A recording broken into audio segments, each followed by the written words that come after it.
Pangako. Inilagay niya ang pera na ibinato sa kanya ni Lika sa isang sobre. Isinulat niya sa labas, para sa pangarap ni Clara. Gagamitin niya ito.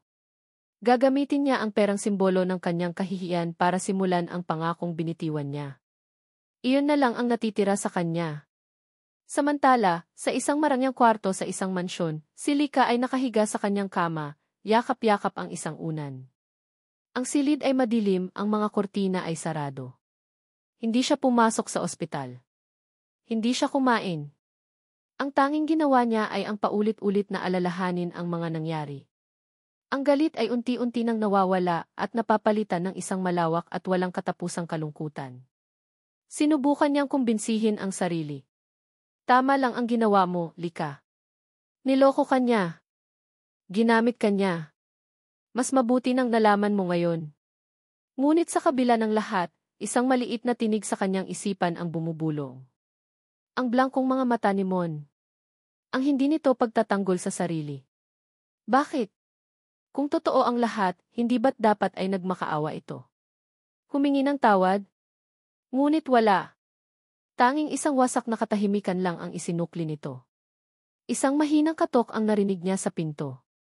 Anak! Ayos ka lang ba? Boses ni Imelda. Leave me alone, sigaw ni Lika. Maya-maya pa, tumahimik na sa labas. Muli, mag-isa na lang siya sa kanyang kalungkutan. Gumulong siya sa kama at naramdaman ang isang bagay na matigas sa ilalim ng kanyang unan. Kinuha niya ito. Isang keychain. Isang maliit na kotsing gawa sa kahoy.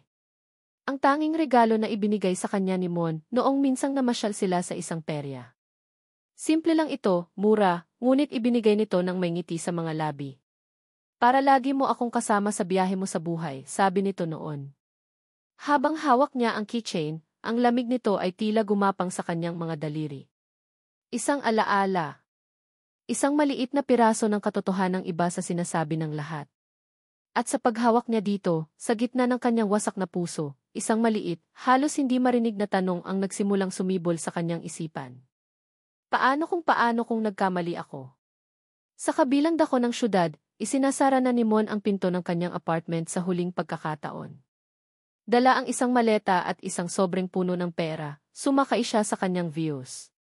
Hindi na siya lumingon. Nagmaneho siya papalayo, papalabas ng syudad, tinitingnan ang mga ilaw ng Maynila sa huling pagkakataon mula sa kanyang rearview mirror. Ang bawat ilaw ay isang paalala ng isang pangarap na namatay. Para sa kanya, tapos na ang lahat. Ilang araw na ang lumipas, ngunit para kay Lika, ang oras ay huminto noong araw na ibinato niya ang pera sa mukha ni Mon. Ang kanyang silid ay naging kanyang kulungan. Ang dilim ay naging kanyang kanlungan. Sa unang 2 araw, ang galit at kahihiyan ang nagsilbing pader na nagpoprotekta sa kanya mula sa sakit. Paulit-ulit niyang sinasabi sa sarili na tama lang ang kanyang ginawa. Na iyon ang nararapat sa isang manloloko.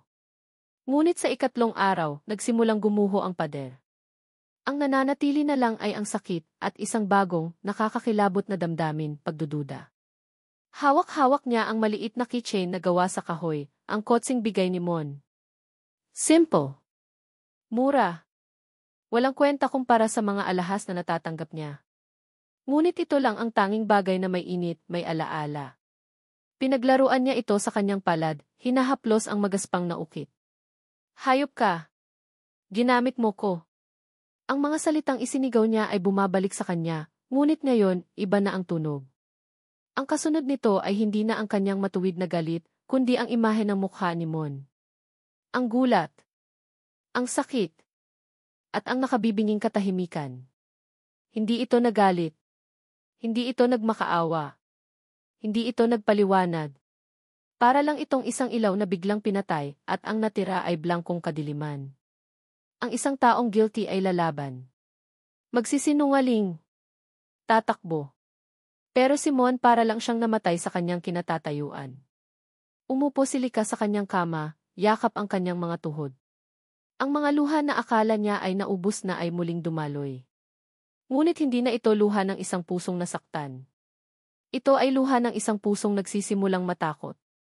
Paano kung?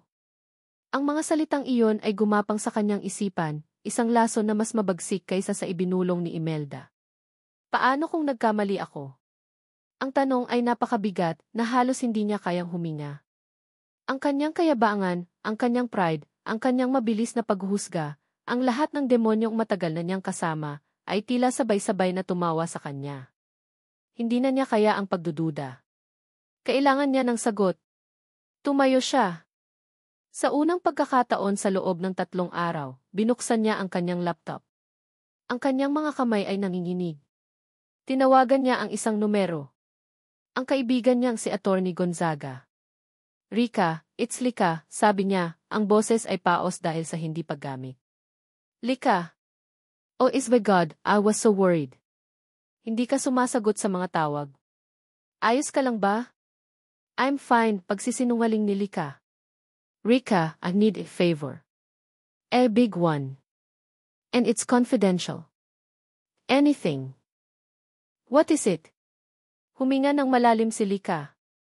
Pwede mo bang i-check ang isang pangalan para sa akin? All public records. Birth, death, marriage, properties, anything. Walang tanong, please. Okay, what's the name? Clara. Clara de la Cruz. Habang naghihintay siya sa resulta mula kay Rika, hindi siya mapakali. Ang pag-upo lang at paghihintay ay parang isang parusa. Ginamit niya ang sarili niyang sandata, ang internet. Nag-login siya sa kanyang social media account, isang bagay na bihira niyang gawin at sinimulang maghanap. Clara de la Cruz. Libo-libo ang lumabas. Sinubukan niyang i-filter. Idinagdag niya ang T. Laguna sa search bar, base sa sinabi ng investigator ni Imelda. Nabawasan ang mga resulta, ngunit marami pa rin. Isa-isa niyang tiningnan ang mga profile. Mga kabataan, mga may asawa, mga matatanda. Walang tumutugma sa babae sa litrato. Halos sumuko na siya nang may isang profile na nakaagaw ng kanyang pansin. Halos walang laman. Ang profile picture ay isang bulaklak ng sampagita. Ang pangalan, Clara Sui, halos hindi na niya ito papansinin, ngunit dahil sa kuryosidad, pinindot niya. Iilan lang ang posts, at lahat ay luma na, kuha pa 5 taon na ang nakalipas. Mga litrato ng mga bulaklak ng paglubog ng araw. At pagkatapos nakita niya ito. Isang post na may petsang 7 taon na ang nakalipas.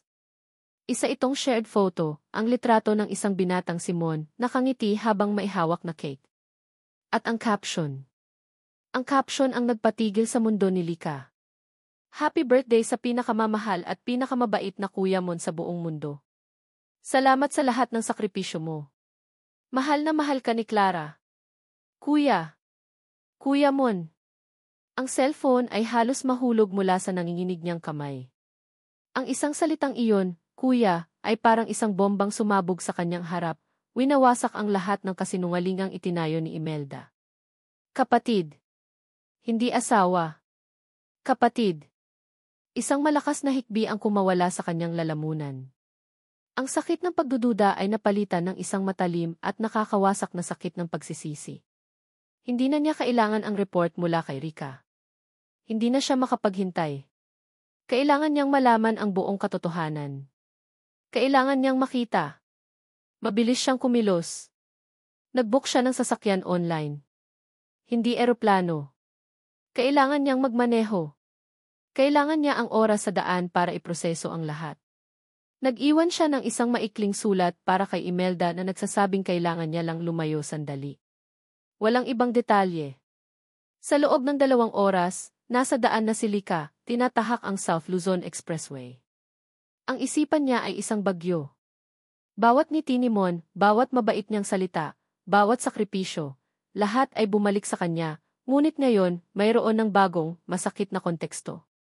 Nakarating siya sa Laguna ng hapon na. Hindi niya alam kung saan magsisimula. Nagtanong-tanong siya sa mga lokal.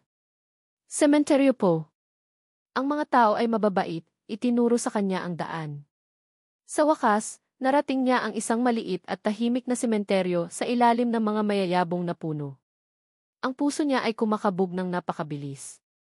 Naglakad siya sa pagitan ng mga puntod, ang kanyang mga mata ay desperadong hinahanap ang isang pangalan. At doon, sa ilalim ng isang puno ng kalachochi, nakita niya ito. Isang simpleng lapida na gawa sa marmol. Lumapit siya, ang kanyang mga tuhod ay nanginginig. Dahan-dahan niyang binasa ang mga nakaukit na salita, ang bawat letra ay parang isang punyal na tumatarak sa kanyang puso. Clara de la Cruz. Beloved sister and daughter. Rest in peace. Sister. Ang salita ay tumalon mula sa lapida at sumampal sa kanya. Bumuhos ang kanyang mga luha, hindi na mapigilan. Napaluhod siya sa damuhan. Ang bigat ng kanyang pagkakamali ay dumagan sa kanya, at sa unang pagkakataon, naramdaman ni Lika Alcaraz ang tunay na kahulugan ng pagiging wasak. Hindi alam ni Lika kung gaano siya katagal na nakaluhod sa harap ng puntod ni Clara. Ang kanyang mga luha ay tila walang katapusan, isang ilog ng pagsisisi na dumadaloy mula sa isang puso ngayon ay alam na ang bigat ng kanyang kasalanan. Ang bawat masasakit na salitang binitiwan niya kay Mon ay bumabalik sa kanya. Bawat isa ay isang latigo na humahagupit sa kanyang kaluluwa. Patawad di. Paulit-ulit niyang bulong sa hangin, sa puntod, sa sarili. Patawad, Clara. Mon, patawarin niyo ako. Nang sa wakas ay naubos na ang kanyang luha, ang natira ay isang blangkong pakiramdam. Tumayo siya, ang kanyang mga binti ay nanghihina. Kailangan niyang mahanap si Mon. Kailangan niyang humingi ng tawad. Ngunit saan siya magsisimula? Naglakad siya papalabas ng sementeryo, tuliro at walang direksyon. Sa may tarangkahan, may isang maliit na tindahan ng mga bulaklak at kandila. Isang matandang babae, marahil nasa mga 60 anyos na, ang nagwawali sa harap nito. Napansin nito ang namumugto niyang mga mata. Ineng, ayos ka lang ba? Tanong ng matanda, ang boses ay malumanay at puno ng pag-aalala. Umiling lang si Lika, hindi makapagsalita. Sino ang dinalaw mo? Tanong ulit ng matanda. Si Clara de la Cruz po, halos pabulong na sagot ni Lika. Sa pagbanggit ng pangalan, biglang nagbago ang mukha ng matanda. Ang pag-aalala ay napalitan ng isang malungkot na pagkilala. Ah, si Clara. Kawawang bata. Napakabait pa naman. Tinitigan siya ng matanda mula ulo hanggang paa. Kaibigan ka ba niya? Hindi po, mabilis na sagot ni Lika. Kaibigan po ako ng kuya niya. Ni Mon. Ang mga mata ng matanda, na ang pangalan pala ay Aling Nena, ay biglang nagliwanag. Ah, si Mon. Naku, ang batang iyon. Halika, Ineng, maupo ka muna. Mukhang pagod na pagod ka. Ipinaghain siya ni Aling Nena ng isang basong tubig. Naupo si Lika sa isang maliit na bangko, at doon, sa harap ng isang simpleng tindahan ng kandila, sinimulang ikwento ni Aling Nena ang buong kwento. Si Aling Nena ay kapitbahay at matalik na kaibigan ng ina ni Mon, kaya't nasaksihan niya ang lahat. Napakatalinong bata niya ni Mon, simula ni Aling Nena, ang mga mata ay nakatanaw sa malayo. Top student yan sa high school. Pangarap niyang maging engineer. Nakapasa pa nga yan sa isang malaking universidad sa Maynila, full scholarship. Nakinig lang si Lika, bawat salita ay parang isang piraso ng puzzle na bumubuo sa pagkatao ni Mon na hindi niya kailanman nakita. Pero noong second year college na siya, doon nalaman na may malalang sakit sa bato si Clara. Pagpapatuloy ni Aling Nena, ang boses ay bumaba. Kailangan ng dialysis ng mga gamot. Napakamahal. Ang tatay nila matagal nang pumanaw. Ang nanay naman nila simpleng mananahi lang. Walang-wala sila. Sa isipan ni Lika, umalinggaw ang medical records na ipinakita ni Imelda. Chronic kidney disease. Totoo pala iyon. Ngunit ang konteksto napakalayo. Alam mo ba ang ginawa ni Mon, Ineng? Tanong ni Aling Nena, tumingin ng diretso kay Lika. Huminto siya sa pag-aaral. Isang matalim na kerot ang naramdaman ni Lika. Huminto sa pag-aaral. Ang pangarap nitong maging engineer. Ibinenta niya kung anong pwede niyang ibenta. Nagtrabaho siya sa construction, sa bukid, kung saan-saan, para lang may maipang dialysis kay Clara. Pero hindi naging sapat. Kaya't isang araw, nagpaalam siya. Pupunta raw siya ng Maynila. Magmamaneho daw siya. Mas malaki daw ang kita doon. Nagsimulang mamuo muli ang mga luha sa mata ni Lika. Ang views. Ang pagiging driver. Hindi iyon ang kabuuan ng pagkatao ni Mon. Iyon ay isang uniforme ng sakripisyo. Bago umalis si Mon, sabi ni Aling Nena, ang boses ay basag na, nangako siya kay Clara. Sabi niya, huwag kang mag-alala, Tay. Gagawa ako ng paraan. At paggaling mo, tutuparin natin ang pangarap mo.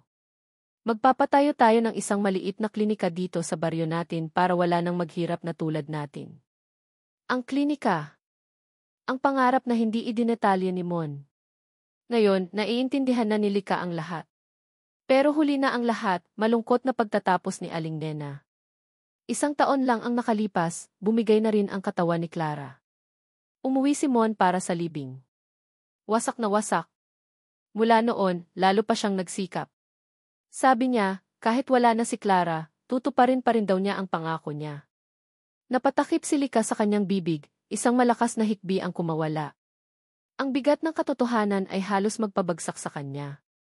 Ang lalaking hinusgahan niya, tinawag na manggagamit at pinahiya sa harap ng maraming tao, ay isang bayani pala. Isang kapatid na isinakripisyo ang lahat. Diyos ko po, bulong niya. Mabuting tao si Mon, Ineng, sabi ni Aling Nena. Kaya nagulat kami nang umuwi siya rito noong 1 linggo. Sabi niya, dito na lang daw muna siya. At dala niya ang perang pinag-ipunan niya. Mukhang pagod na pagod ang puso niya. Biglang tumayo si Lika. Nasaan po siya, Aling Nena? Nasaan po si Mon ngayon? Itinuro ni Aling Nena ang isang lugar sa di kalayuan, malapit sa isang bakanting lote sa tabi ng palayan. Ayon. Sinimulan na niya ang pangako niya. Sumunod ang tingin ni Lika sa itinuro ng matanda. Sa ilalim ng sikat ng araw, may isang maliit na construction site. Ilang trabahador ang nandoon. At kasama nila, isang lalaking payat, nakasombrero at walang damit pang itaas. Nagbubuhat ito ng isang sako ng semento, ang mga muscles sa kanyang likod ay bakat na bakat sa hirap. Simon! Mula sa malayo, nakita ni Lika ang pagod sa bawat galaw nito, ngunit nakita rin niya ang determinasyon. Huminto ito sandali para punasan ang pawis sa kanyang noo. Sa pag-ikot nito, tila naramdaman nito ang kanyang presensya. Nag-angat ito ng tingin. Direktang nagtama ang kanilang mga mata. Ang mundo ni Lika ay huminto. Ang distansya sa pagitan nila ay puno ng mga salitang hindi nasabi, ng mga luhang hindi naiyak, at ng isang pagkakamaling napakalaki. Ang mga mata ni Mon. Iyon ang tanging nakikita ni Lika habang nagmamaneho siya pabalik ng Maynila. Ang mga matang iyon, puno ng pagod, ng kalungkutan, at ng isang bakas ng gulat nang makita siya. Walang galit. Walang pagkasuklam. Tanging isang malalim na pagtatanong. At iyon ang mas lalong nagpahirap sa kanyang puso. Ang biyahe pabalik ay iba sa biyaheng papunta. Hindi na siya umiiyak. Ang mga luha ay napalitan ng isang bagay na mas matibay, mas malamig, isang desisyon.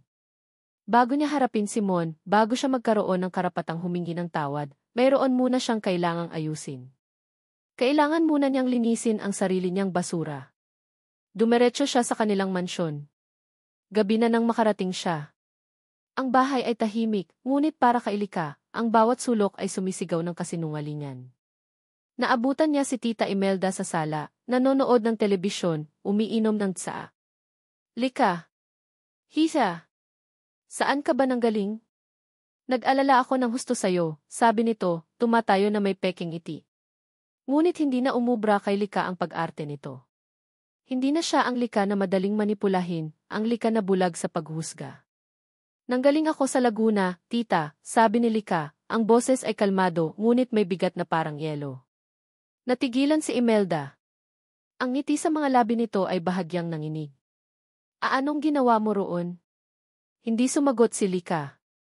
Sa halip, lumapit siya sa center table at may inilapag mula sa kanyang bag isang dokumento. Alam ko na ang lahat, tita.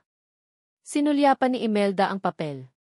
Isang kopya ng death certificate ni Clara de la Cruz. Kapatid niya, tita. Hindi asawa, sabi ni Lika, ang bawat salita ay mabagal at madiin. Isang kapatid na huminto sa pag-aaral para maalagaan siya. Isang kapatid na nagsakripisyo ng sarili niyang pangarap para sa pamilya niya. Iyon ang taong tinawag mong manloloko. Iyon ang taong sinira mo sa harap ko. Nawala ang lahat ng kulay sa mukha ni Imelda. Ang kanyang pagkukunwari ay gumuho. Lika, anak, pakinggan mo ako. Ginawa ko lang yun para sa'yo. Para sa kapakanan mo. Hindi siya nababagay sa'yo. Isang hamak na driver lang iyon. At sino ang nababagay sa akin, tita? Tanong ni Lika, isang mapait na tawa ang kumawala sa kanya. Isang katulad ni Marco. Isang katulad mo na ang tanging alam ay pera at posisyon. Ipinakita mo sa akin kung gaano kabulok ang mundong ginagalawan natin. At salamat doon. Nagsimulang magmakaawa si Imelda. Patawarin mo ako, anak, pamilya tayo. Hindi, putol ni Lika, ang kanyang boses ay pinal at hindi na matitinag. Tapos na tayo. Kinuha niya ang kanyang cellphone at tinawagan ang security office ng kanilang subdivision. Hello. Pakiakyat po ng 2 gwardiya dito sa bahay namin. May kailangan lang pong i-escort palabas. Nanlaki ang mga mata ni Imelda, hindi makapaniwala. Lika, anong ginagawa mo? Bahay ko to. Hindi, sagot ni Lika, tinititigan ito ng diretsyo. Bahay ito ng papa ko. At sa tingin ko, matagal na niyang gugustuhing umalis ka. Ang pagwawala at pagmamakaawa ni Imelda ay hindi na pinansin ni Lika. Tumalikod siya at pumanhik sa kanyang kwarto habang inaasikaso ng mga gwardiya ang kanyang stepmother. Sa pag-upo niya sa kanyang kama, wala siyang naramdamang tagumpay. Tanging isang malungkot na kaluwagan. Isang kabanata ng kanyang buhay ang sa wakas ay nagsara. Kinabukasan, bago pa man sumikat ang araw, nagmamaneho na naman siya. Pabalik sa Laguna. Pabalik kay Mon. Ang biyaheng ito ang pinakamahaba at pinakamahirap sa lahat. Bawat kilometro ay puno ng kaba, ng takot, ng hiya. Paano niya haharapin ang lalaking dinurog niya? Anong sasabihin niya? At ang pinakamasakit na tanong, mapapatawad pa kaya siya nito? Nakarating siya sa construction site. Nandoon pa rin si Mon, nagbubuhat ng mga hollow blocks. Ang araw ay tumatama sa kanyang balat, ang pawis ay umaago sa kanyang katawan. Ngunit sa mga mata ni Lika, hindi na ito isang imahe ng kahirapan. Ito ay isang imahe ng dangal. Dahan-dahan siyang bumaba ng sasakyan. Bawat hakbang sa maalikabok na lupa ay parang isang pag-amin sa kanyang kasalanan. Tumigil sa pagtatrabaho ang ibang mga manggagawa na patingin sa kanya. Ngunit ang mga mata niya ay nakatuon lang sa isang tao. Naramdaman ni Mon ang kanyang presensya. Dahan-dahan itong lumingon. Nang makita siya, ibinaba nito ang kanyang binubuhat. Walang emosyon ang mukha nito. Blanko. Pagod. Lumapit si Lika hanggang sa ilang talampakan na lang ang pagitan nila. Ang amoy ng simento at pawis ay humalo sa hangin. Ang mga salita ay tila naipit sa kanyang lalamunan. Monni. Nabasag ang kanyang boses. Huminga siya ng malalim, pinipigilan ang mga luhang nagbabadyang tumulo. Patawarin mo ako, sabi niya, ang mga salita ay puno ng bigat ng kanyang pagsisisi. Naging bulag ako. Naging mayabang. Hinayaan kong husgahan ka ng mundo ko nang hindi man lang kita pinakinggan. Wala akong kwentang tao, Mon. Patawarin mo ako sa lahat ng sakit na idinulot ko sa'yo. Patawad. Nakatitig lang sa kanya si Mon. Ang kanyang mga mata ay malalim, isang karagatan ng mga emosyon na hindi mabasa ni Lika. Ang katahimikan ay mabigat, halos nakakabingi. At pagkatapos ng tila isang walang hanggan, nagsalita ito. Ang boses niya ay magaspang at basag. Bakit ka bumalik, Lika? Bakit ka bumalik, Lika? Ang tanong ni Mon ay hindi paratang, kundi isang tunay na pagtatanong. Isang tanong mula sa isang pusong pagod ng umasa, pagod ng masaktan. Tinitigan ni Lika ang mga mata nito, ang mga matang minsan ay puno ng saya kapag kasama siya, na ngayon ay puno ng anino ng nakaraan at ng sakit na siya mismo ang may gawa. Bumalik ako, nagsimula si Lika, ang boses ay nanginginig ngunit determinado, dahil kailangan kong itama ang mga pagkakamali ko. At dahil mahal kita, Mon. Mahal na mahal kita. Sa pag-amin niyang iyon, isang luha ang sa wakas ay pumatak mula sa kanyang mga mata. Alam kong wala akong karapatang sabihin yan ngayon. Alam kong sinaktan kita sa paraang hindi yata kayang paghilumin ng kahit anong sorry. Pero nandito ako, hindi para pilitin kang patawarin ako. Nandito ako para sabihing handa akong maghintay. Kahit gaano katagal. At kung hindi mo man ako mapatawad, gusto ko lang tumulong. Hayaan mo akong tulungan kang tuparin ang pangarap ni Clara. Isang mahabang katahimikan ang namagitan sa kanila. Ang tanging maririnig ay ang mahinang ihip ng hangin at ang tunog ng mga kuliglig sa di kalayuan. Pinunasan ni Mon ang pawis sa kanyang noo gamit ang likod ng kanyang kamay, at sa pagbaba nito, isang butil ng luha ang nakita ni Lika na kumawala mula sa mata nito. Isa lang. Pero sapat na iyon. Hindi ito sumagot. Sa halip, tumalikod ito at muling nagbuhat ng hollow block, ipinagpatuloy ang kanyang trabaho. Hindi umalis si Lika. Naupo lang siya sa isang tabi, sa ilalim ng isang puno, at pinanood siya. Pinanood niya si Mon na magtrabaho buong hapon hanggang sa lumubog ang araw. Hindi sila nag-usap. Ngunit ang kanyang presensya ay isang tahimik na pangako. Hindi ako aalis. Kinabukasan, bumalik si Lika. May dala siyang pagkain at malamig na tubig para sa lahat ng manggagawa. Umiti ang mga ito sa kanya. Si Mon, tumingin lang, kumuha ng tubig, at nagpatuloy sa trabaho. Ganoon ang naging takbo ng mga sumunod na araw. Dumarating si Lika tuwing umaga, umaalis kapag gabi na. Minsan, tinutulungan niya ang mga trabahador sa mga simpleng gawain.